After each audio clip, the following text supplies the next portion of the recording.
तमे केबे OS preparation करिबा बोली भाबिଛ कि किंतु रही जाइछ कारण तमे जानी पारिन कोठू स्टार्ट करिवि केमिति प्रिपेयर करिवि को बुक पढ़िवि कौन करिवि ए सब जानी पारिन तो सेथि पई तमे आज रही जाइछ। तमे मने रख 90% एस्पिरेंट जानी नथांती कौन करिवे कौन स्टार्ट करिवे से माने भी जीरो रु स्टार्ट करंती। तो आज मु तुमको कहबी प्रैक्टिकल टिप्स जोटा कि तमे फॉलो करिकि जीरो रु स्टार्ट करि परिबो। दिने मु भी तुम भली गोटे पिला थिली जी कि ओएस कौन ओएस एग्जाम दबा पई क्वालिफिकेशन कौन के देई परिबो मु देई परिबी कि नाही सेतिकी भी मु जानी नथिली किंतु जानिला परे मु प्रिपेयर कली आउ ए एग्जाम को सक्सेसफुली क्वालिफाई कली। सेति पई ए वीडियो रे मु तुमको प्रैक्टिकल टिप्स कहबी जोटा कि तुमको बहुत हेल्प करिवो एग्जाम प्रिपरेशन रे। सेति पई स्टे अलर्ट। तो स्टेप वन होची नो योर व्हाई।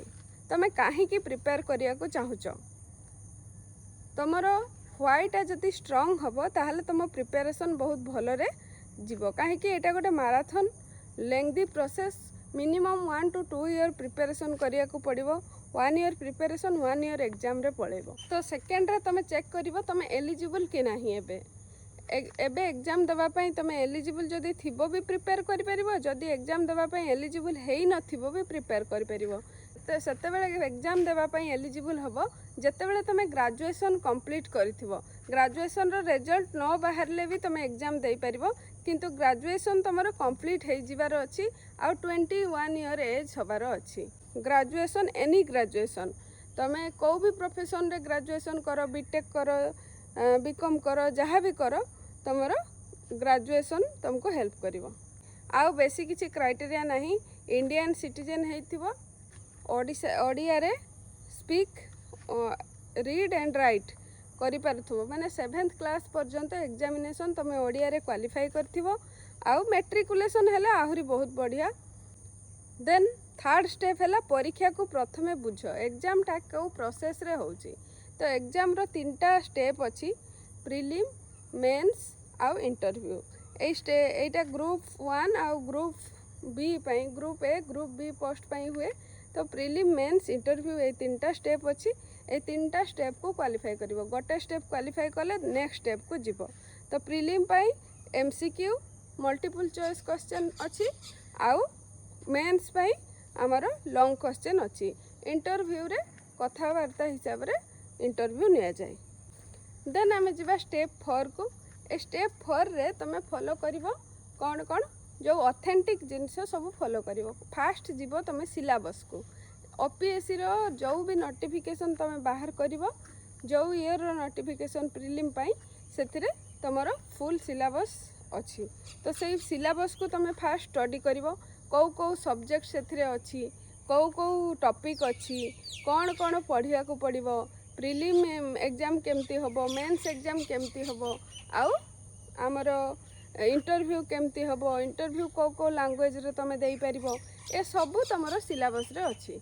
तो सिलेबस देखिबो ता सहित आउ गोटे जिंस देखिबो प्रीवियस ईयर क्वेश्चन पेपर। तापरे आमे जिबा स्टेप 5 को।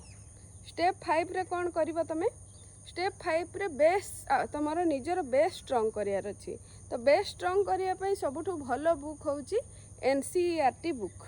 एनसीईआरटी बुक बहुत सिंपल लैंग्वेज रे थाए बहुत इजी पढ़िया पई बुझिया पई आउ तमे तमरो जहाँ भी पढ़ी थिबो आगरु सेटा को रिवाइज करिवो एनसीईआरटी बुक थ्रो रे तापरे अन्य बुक को जीवो। फास्ट रु अन्य बुक गदाए बुक किनिबनी कारण तमे बेस गोटे कला परे तापरे अन्य बुक को जीवो। आउ ए एग्जाम रे करेंट अफेयर डेली डेली हमर जहाँ दुनिया रे चलीची सेटा सबुठु अधिक इम्पोर्टेंट। सेथि पई तमे कोन करिवो डेली न्यूज़ पेपर पढ़िवो गोटे न्यूज़ पेपर एटलिस्ट गोटे न्यूज़ पेपर डेली पढ़िवो आ न्यूज़ देखिवो केमती कोन चलीची सबु देश विदेश रे खबर सबु रखिया को पड़िवो। तो सेटा करेंट अफेयर टा गोटे दिन रे डेवलप होबनी तमे जेबेठु भाबुचो एस प्रिपरेशन करिवो बोली सेबेठु निजर ओन इंटरेस्ट रे न्यूज़ पढ़िया स्टार्ट करो प्रतिदिन टिके टिके पढ़। 6 स्टेप है तमें फास्ट रू भावनी कि मुझे बहुत घंटा पढ़ी 12 घंटा पढ़ी तो तो तुम्हें जदि एमती प्रिपरेशन प्लान बनइब रियल स्ट्राटेजी न बनईकी ताहले तुम्हें 2-3 दिन रे एडजस्टेड हो कि मैक्सिमम 2 वीक करिपरिबो। किंतु तुम्हें कम रु स्टार्ट कर, दिन को 2 घंटा पढ़ फास्ट, तापर इंटरेस्ट आसिला परे धीरे धीरे धीरे धीरे तुम टाइम को इनक्रीज कर, से तुम्हें भलरे प्रिपेयर कर भलरे एग्जाम को बुझीपर। लास्ट स्टेप है ओएस रो सर्कल बनाओ। जो मैंने एस्पिरेंट अच्छी से माने जो मैंने आगु प्रिपेयर करथिले, जो मैंने आगु देइचंती एग्जाम आ जो मैंने क्वालिफाई करचंती तांको सहित जदि लिंक रखि पारुचो ताहले तमे तांको सहित गोटे सर्कल बनाओ। सेथिरे तमे मोटिवेटेड रहिबो आउ गोटे तुमको ड्रीम आउ होप सब क्लियर हैला भली देखा जीवो। शून्य रु स्टार्ट करिबा, जीरो रु स्टार्ट करिबा केबे भी गोटे दुर्बलता नुहे, एटा गोटे स्ट्रेंथ। किंतु आमे स्टार्ट करि पारुनु काहेकि आमे निजको दुर्बल भाबु नुह, आमे भय करू एग्जाम क्वालिफाई हबो कि हबनी, एग्जाम मु एते टाइम दे पढ़िबी किंतु क्वालिफाई जदि न करि पारली एई भय रे आमे स्टार्ट करूनु। तो सेथि पई मु कोन करथिली, मु भाबिथिली ठीक अछि एग्जाम क्वालिफाई हेले हेला न हेले नहीं, किंतु मु तो बहुत मोर नॉलेज गेन करी, मोर नॉलेज को इनक्रीज करि परिबी, सबु विषय रे किछि किछि जिनिस जानिबी। तो सेइठु मु छोट स्टेप स्टार्ट करथिली। हे तो तुम पाखरे आज कोचिंग नाही, रिसोर्सेस नाही, कहीं गाइड करिया को नाहंती, किंतु तुम प्रिपरेशन करिया को स्टार्ट करिया को चाहुचो ताहले तुम वेट करनी।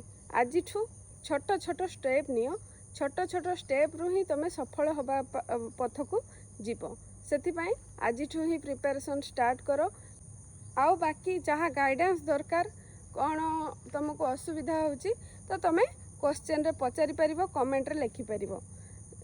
जदि तुम पाखरे गोटे व्हाई अछि, प्रिपरेशन करिवार रीजन अछि आ परिश्रम करिवा पई साहस अछि ताहले तमे भी दिने क्वालिफाई करि परिबो, ओएस ऑफिसर हे परिबो।